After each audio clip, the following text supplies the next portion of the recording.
Walking off into the sunset. There's no sun today. Sort of. Maybe by the time the sun sets. Yes. Riding and walking with the trolley today are clients, staff, and volunteers of the J.F. Shea Therapeutic Riding Center. They're dedicated to improving the lives of people with disabilities through therapeutic horse-related programs. There are 20 horses on staff, so to speak, at the Shea Center. Although they're not here today, parades are not in their job description.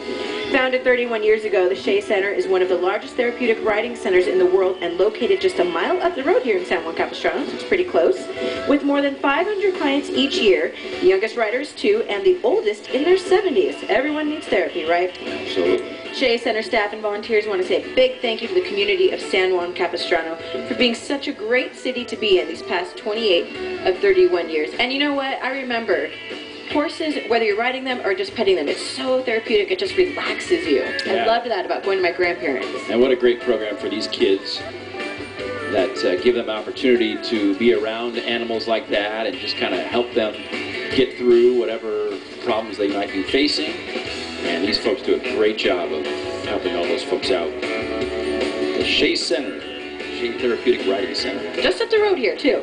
Yes. Not far. Yeah, no, a lot of great